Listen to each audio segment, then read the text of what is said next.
When you have a real fear of dying and being just another person, that I live to pay the bills, I made $1,000 a month. This is my life. I spray for cockroaches, man. If that makes you feel good, that's great. It didn't make me feel good. I wanted to, the first time in my life, after 26 years, it was 24, 25, wherever I was, I wanted to feel good about myself. As I have the ability to see the end before the beginning even begins. And what that means is I know that to get to the very end, I can see it right now. So before I went to Buds, and I was losing all this fucking weight and shit, I saw myself walking across the fucking stage at 191 pounds, 'cause that's what I had to get to get into the door. I saw myself 6 months, a year later, whatever it's gonna take me to do it, I saw myself walking across that stage, getting that fucking certificate of graduation from Buds. And I was able to be there at 300 fucking pounds.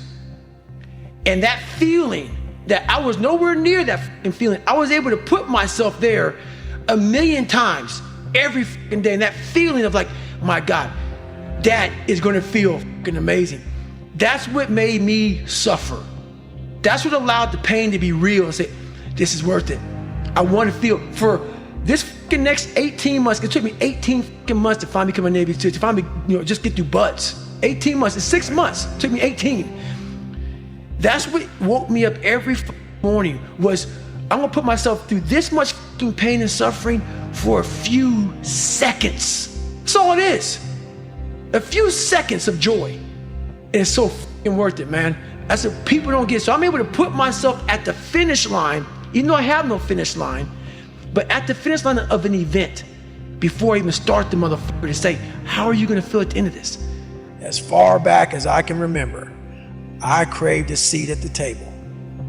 Even when I was a punk-ass teenager, I knew that one day I wanted to sit at that mythical table among the greats in my field. I suppose you can trace it back to a deep desire for respectability. I desperately wanted to be somebody because I felt like a nobody. That's why I was drawn towards special ops at such a young age. And when I realized I was flunking out of school, it's why I was so motivated to change. I knew that I would never arrive at that table unless I took myself and my life more seriously.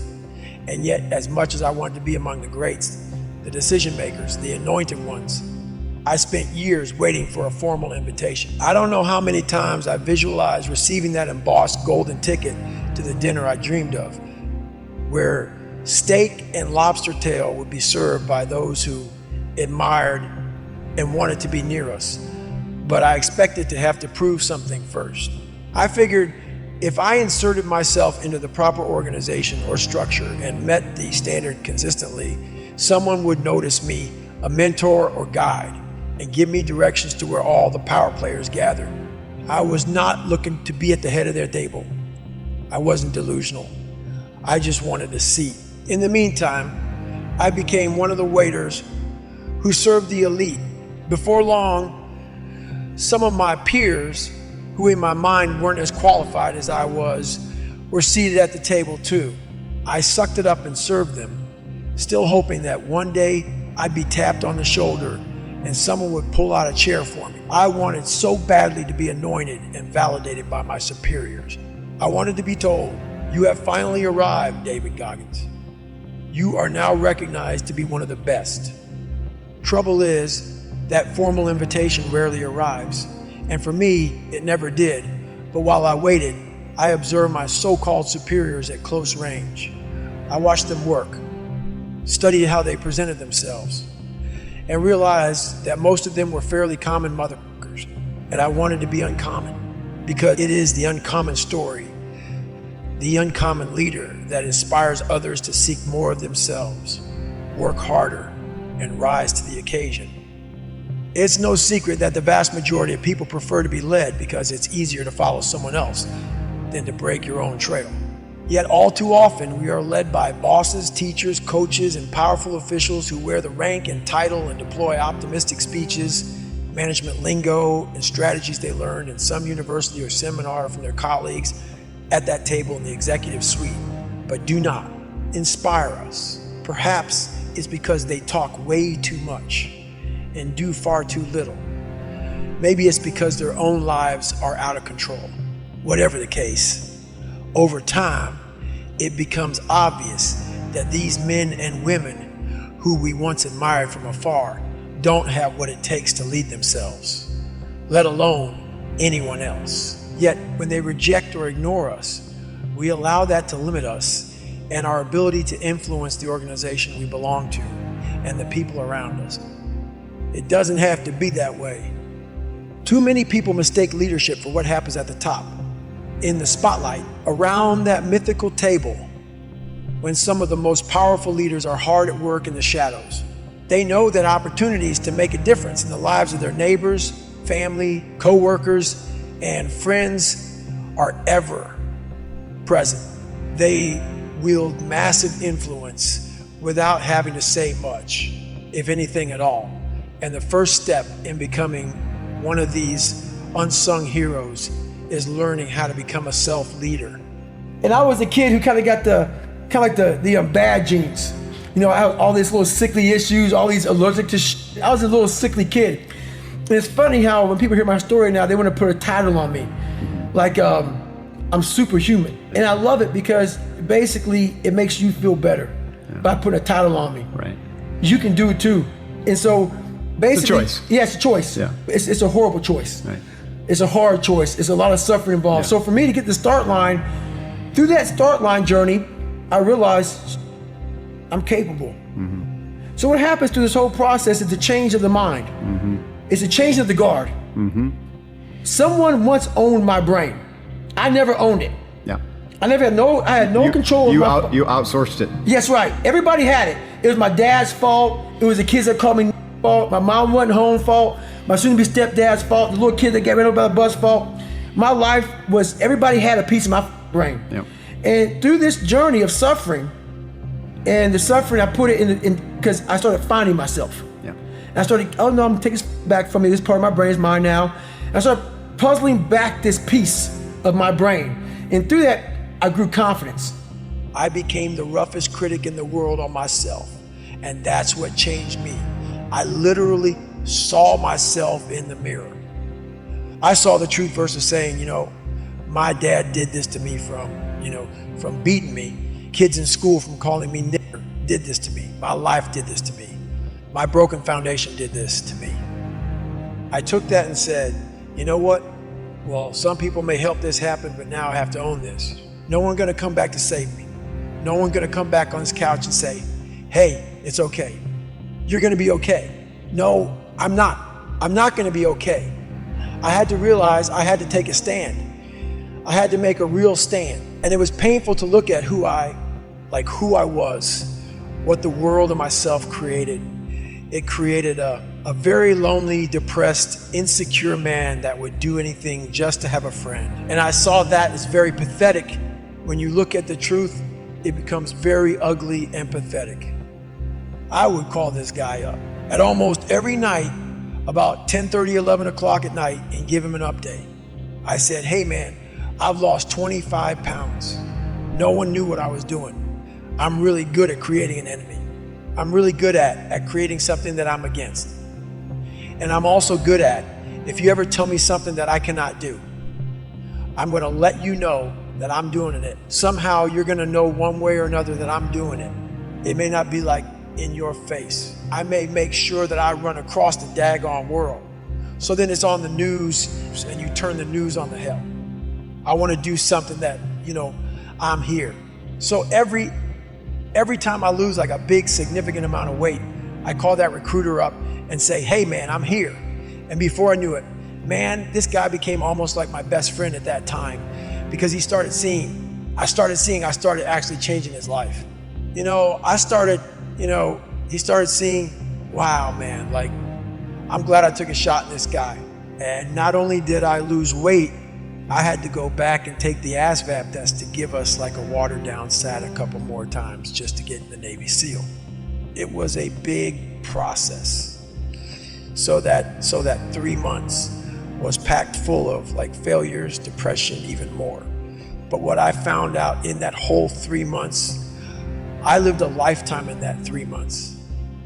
I started realizing if I can flip these insecurities upside down, if I can flip this fear, if I can flip all this that made me this depressed, insecure guy, if I can flip it and make it work for me versus against me, I started seeing the power in failure, the power in insecurity, the power in self-doubt. Because I looked at everybody. It may not be true, but that's how I looked at everybody, as being way above me. I thought to myself, if I can be at the lowest part in the world, in the sewer, and be able to overcome all this I started using that as power.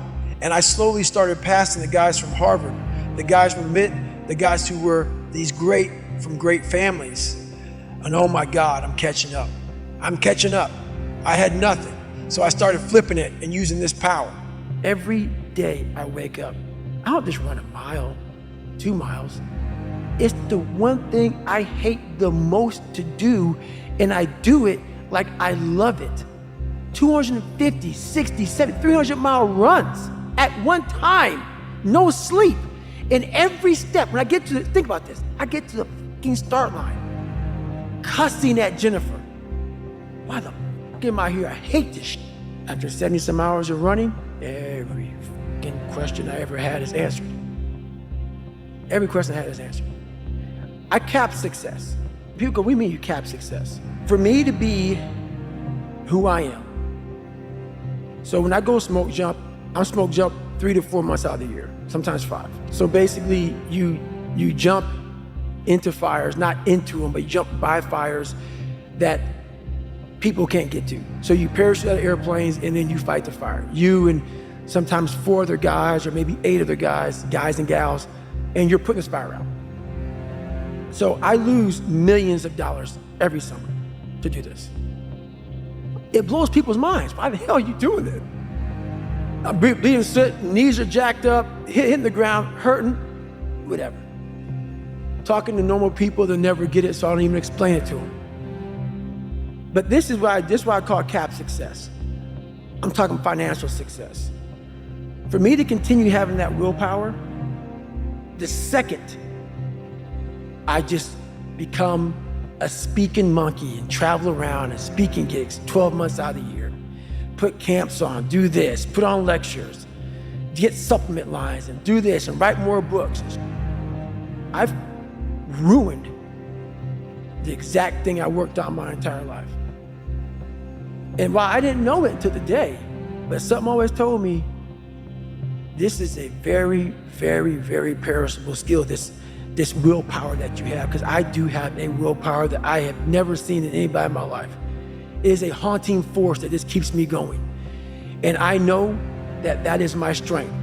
If you have that, so that's worth every dime I've ever made in my life, is the fact that I can look a man in the eye finally and have a real conversation without going like this, because I'm lying or I'm a piece of shit, or I know, you know how a person, and so many people do this shit, they're talking to you on who they want to be. They're lying to you. And they walk away, I've done it so many times, walk away like, God, man, why can't I just tell the truth? Why the hell can I just tell him the truth? You know how good it feels for me now to look at you in your eye and every man I see. Because women won't get this. Women will not get this.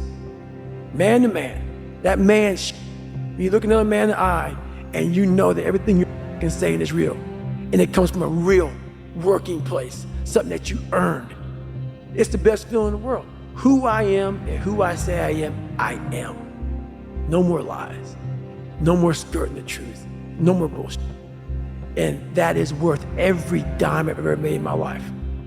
And I swear to God on that every dime I've ever made in my life, building who I built, so I cap success, because I know that if I ever go 12 months out of the year and don't put every day I'm going at it, but several months out of the year, I go right back to ground zero. Which means I'm just fucking David Goggins. No Goggins, no carry boats, logs, bullshit. It's just pick up that fucking Pulaski and dig. Hey, get that fucking pump, walk down a mile, put it in the water, mosquitoes beating. You're just David Goggins. You're nobody. Because that's where my growth is. That's where my willpower comes from. And that's where it stays. That's why when I talk to you now, and can't I talk like this, dude?